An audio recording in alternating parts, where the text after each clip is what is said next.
2024 ലോക്സഭാ തെരഞ്ഞെടുപ്പിന്റെ 7ാം ഘട്ടം നടക്കാൻ പോവുകയാണ്. 57 സീറ്റുകളിലേക്ക് പോളിംഗ് നടക്കുന്ന ഈ ഘട്ടം ഏറെ നിർണായകമാണ്.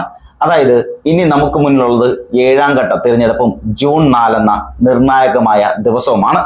പ്രത്യേകിച്ച് ഒരു മാസം മുന്നേ വരെ നരേന്ദ്രമോദി പ്രതിസന്ധികളൊന്നും നേരിടില്ല എന്ന് വിലയിരുത്തിയിരുന്ന ഈ തെരഞ്ഞെടുപ്പിൽ കഴിഞ്ഞ ഒരു മാസത്തിനിടയിൽ BJPക്ക് കാര്യങ്ങളൊന്നും എളുപ്പമല്ല എന്ന് പ്രതിപക്ഷ പാർട്ടികൾ തെളിയിച്ച ഈ സാഹചര്യത്തിൽ 2019 6ാം ഘട്ടം കഴിഞ്ഞപ്പോൾ BJPക്ക് 278 സീറ്റുകൾ ലഭിച്ചതായാണ് ഫലപ്രഖ്യാപനം വന്നപ്പോൾ തന്നെ വ്യക്തമായത്.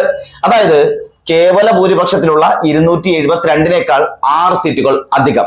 5ാം ഘട്ടം കഴിഞ്ഞപ്പോൾ 238 സീറ്റുകളിലെ വിജയമാണ് BJP 2019 ഉറപ്പിച്ചത്.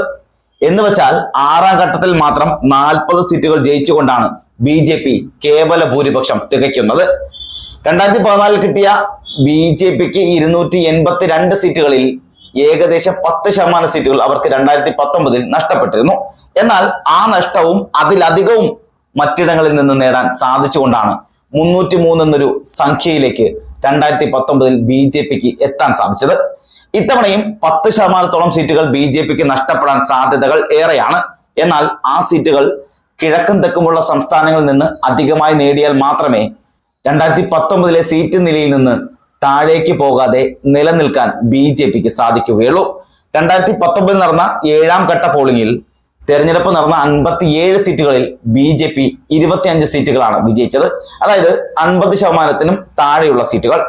NDA സഖ്യം എന്ന രീതിയിൽ ആകെ 30 സീറ്റുകൾ വിജയിക്കുകയും ചെയ്തു. ഇന്ന് ഇന്ത്യ മുന്നണിയുള്ള കക്ഷികൾ 9-ഉം സഖ്യത്തിന്റെ ഭാഗമൊന്നുമാകാത്ത കക്ഷികൾ 18 സീറ്റും ലഭിച്ചു. ഈ കക്ഷികളിൽ തൃണമൂൽ കോൺഗ്രസും ഉൾപ്പെടുകയും ചെയ്യും. ഇത്തവണ തൃണമൂൽ ഇന്ത്യ സഖ്യത്തെ പുറത്തു നിന്ന് പിന്തുണയ്ക്കുന്നു എന്നത് വളരെ പ്രധാനപ്പെട്ട കാര്യമാണ്. അവിടെ തൃണമൂൽ കോൺഗ്രസിന്റെ പിന്തുണ ഇന്ത്യ സഖ്യത്തിനൊപ്പമില്ലെങ്കിലും ഇന്ത്യ സഖ്യത്തിനോട് ചേർന്ന് തന്നെയാണ്. ഹിന്ദീകൃത ഭൂമിയായ ഉത്തർപ്രദേശ്, ബീഹാർ, ജാർഖണ്ഡ്, ഹിമാചൽ പ്രദേശ് എന്നിവിടങ്ങളിലായി 7ാമത്തെ ഘട്ടത്തിൽ 28 സീറ്റുകളുണ്ട്. അതിൽ 13 സീറ്റുകൾ പഞ്ചാബിലാണ്. ഒഡീഷയും ബംഗാളും ഒരുമിച്ച് ചേർത്താൽ 15 സീറ്റുകൾ. 2019 7ാം ഘട്ടത്തിൽ ഹിന്ദി ഹൃദയഭൂമിയിൽ തെരഞ്ഞെടുപ്പ് നടന്ന 30 സീറ്റുകളിൽ 20 BJP വിജയിക്കുകയും ചെയ്തിരുന്നു. ആ വിജയം ഇത്തവണയും ആവർത്തിക്കാൻ BJPക്ക് സാധിക്കുമോ എന്നതാണ് ഓരോ ഇടത്തും ഉയർന്നു വരുന്ന ചോദ്യങ്ങൾ. ഈ ഹിന്ദി ഹൃദയഭൂമിയിൽ ഇത്തവണ എങ്ങനെ നോക്കിയാലും ഇത്രയും സീറ്റുകളിൽ വിജയിക്കാൻ കഴിയില്ല എന്ന് തന്നെയാണ് വിലയിരുത്തപ്പെടുന്നത്. ഒപ്പം ഇന്ത്യ സഖ്യം ശക്തമായി പറയുന്നു, കഴിഞ്ഞ തവണ ഉത്തർപ്രദേശിൽ BJP നേടിയ NDA നേടിയ സീറ്റുകളൊന്നും ഇത്തവണ അവർക്ക് അനുകൂലമായി നിൽക്കില്ല എന്ന്. UPയിൽ സമാജ്വാദി പാർട്ടി കോൺഗ്രസ് സഖ്യത്തിൽ നിന്നും അത്യാവശ്യം ശക്തമായ പ്രതിസന്ധി BJP അനുഭവിക്കുന്നുണ്ട്.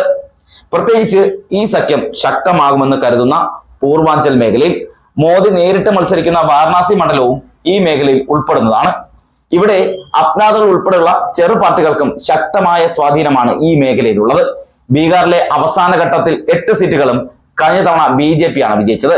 എന്നാൽ 2020 നടന്ന സംസ്ഥാന നിയമസഭാ തെരഞ്ഞെടുപ്പിൽ ഈ സീറ്റുകൾ ഉൾപ്പെടുന്ന റോഹ്താസ് മേഖലയിൽ വിജയിച്ചത് RJD സഖ്യമാണ്.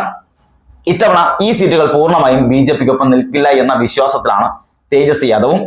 താൻ ഉപമുഖ്യമന്ത്രിയായിരുന്ന കാലത്ത് യുവാക്കൾക്ക് എല്ലാവർക്കും നൽകിയ തൊഴിലവസരങ്ങൾ ഉയർത്തിക്കാണിച്ചുകൊണ്ടായിരുന്നു അദ്ദേഹത്തിന്റെ പ്രചരണങ്ങളെല്ലാം. നിതീഷ് കുമാറിന്റെ സ്വീകാര്യത കുറഞ്ഞതും ഗുണമാകുമെന്നാണ് തേജസ്വിയുടെ കണക്കുകൂട്ടൽ. ബംഗാളിൽ കഴിഞ്ഞ തവണ 6ാം ഘട്ടം കഴിയുമ്പോഴേക്കും 42 സീറ്റിൽ 18 സീറ്റും നേടി BJP മുന്നിൽ നിൽക്കുകയായിരുന്നു. 7ാം ഘട്ടത്തിൽ പോളിംഗ് നടന്നപ്പോൾ 9 സീറ്റുകളിലും വിജയിച്ചുകൊണ്ട് തൃണമൂൽ കലം പിടിക്കുകയും ചെയ്തു. ശേഷം തൃണമൂൽ 22, BJP 18 എന്ന നിലയിലേക്ക് എത്തി. ഇത്തവണ ബംഗാളിൽ 2019 ആവർത്തിച്ചാൽ മതിയാകില്ല BJPക്ക്. വടക്കേ ഇന്ത്യയിൽ ഉണ്ടാകാൻ സാധ്യതയുള്ള നഷ്ടങ്ങൾ ബംഗാളിൽ കൂടി നികത്താൻ സാധിച്ചാൽ മാത്രമേ 3ാം സർക്കാർ എന്ന സ്വപ്നം യാഥാർത്ഥ്യമാവുകയുള്ളൂ. പഞ്ചാബിലെ 13 സീറ്റുകളിലാണ് ഈ ഘട്ടത്തിൽ വോട്ടിംഗ് നടക്കാൻ പോകുന്നത്.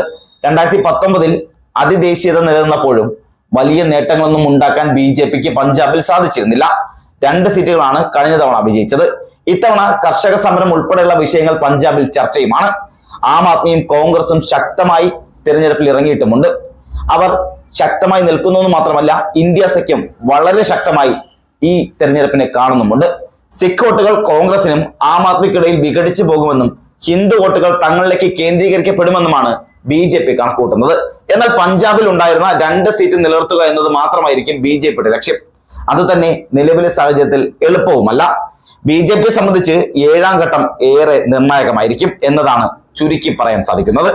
303 എന്ന സംഖ്യയിൽ നിന്ന് താഴോട്ട് പോകാതിരിക്കാൻ ഏതറ്റം വരെയും BJP പോകും. അത് നാം കണ്ടുകൊണ്ടിരിക്കുന്നതാണ്.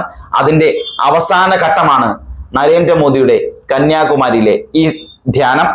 അതുവരെ നാം കണ്ടത് എല്ലാം BJPക്ക് ആവുന്നത്ര സീറ്റുകൾ നേടുക എന്ന ലക്ഷ്യത്തിലേക്ക് വേണ്ടിയിട്ട് എത്രത്തോളം വർഗീയത പറയാൻ പറ്റോ അത്രത്തോളം വർഗീയത പറയുക, എത്രത്തോളം വ്യാജ പ്രചരണം അഴിച്ചുവിടാൻ പറ്റോ അത്രത്തോളം വ്യാജ പ്രചരണങ്ങൾ അഴിച്ചുവിടുക, അതുപോലെ തന്നെ ഒരു മതവിഭാഗത്തെ എത്രത്തോളം തീവ്രവാദിയായും മോശമായും ചിത്രീകരിക്കാൻ സാധിക്കുമോ അത്രത്തോളം ചിത്രീകരിക്കുക. അങ്ങനെ തുടങ്ങി ഇലക്ഷനിൽ ജയിക്കാനായി, തെരഞ്ഞെടുപ്പിൽ ഏത് വിധേനയും ജയിച്ചു കയറാനായി പാകിസ്ഥാനെ പോലും പ്രതിപക്ഷം കൂട്ടുപിടിക്കുന്നു എന്ന രീതിയിൽ പ്രചരിപ്പിക്കുക.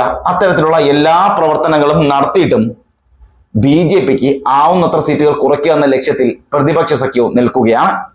ഒരുപക്ഷെ മറ്റെല്ലാ തവണത്തിൽ നിന്നും വ്യത്യസ്തമായി അവസാന ഘട്ടമായിരിക്കും ഇത്തവണ വിധി നിർണ്ണയിക്കുന്നത്. അതുകൊണ്ട് തന്നെ ഇത്തവണ 7ാം ഘട്ടം എന്നത് നരേന്ദ്രമോദിയുടെ ചില്ലറ അലട്ടലൊന്നുമായിരിക്കില്ല. കാരണം ഇതുവരെയും 1ാം ഘട്ടം മുതൽ എടുക്കുന്ന ഓരോ തെരഞ്ഞെടുപ്പ് ഘട്ടങ്ങളിലും BJPക്ക് വലിയ വീഴ്ചകളാണ് ഉണ്ടായിരിക്കുന്നത്, വലിയ തരത്തിലുള്ള നഷ്ടങ്ങളാണ് ഉണ്ടാകുന്നത്. കഴിഞ്ഞ തവണ വലിയ സ്വപ്നതുല്യമായ സീറ്റുകളിലേക്ക് എത്തിയിരുന്ന NDA സഖ്യം അല്ലെങ്കിൽ BJP നരേന്ദ്രമോദിയുടെ ഈ പറഞ്ഞ വ്യക്തിപ്രഭാവം അല്ലെങ്കിൽ തരംഗമൊന്നും ഇത്തവണ ഏറ്റില്ല എന്ന് മാത്രമല്ല, പലയിടങ്ങളിലെയും സംസ്ഥാനത്തെ പലയിടങ്ങളിലെയും സിറ്റിംഗ് സീറ്റുകൾ പോലും BJPക്ക് നഷ്ടമാവുകയും ചെയ്യും. അങ്ങനെ വരുമ്പോൾ ആ നഷ്ടങ്ങളെല്ലാം നികത്താൻ BJPക്ക് കഴിയില്ല എന്ന് മാത്രമല്ല, 3ാം സർക്കാർ എന്ന സ്വപ്നം ഒരിക്കലും നടക്കാത്ത സ്വപ്നമായി മാറുകയും ചെയ്യും.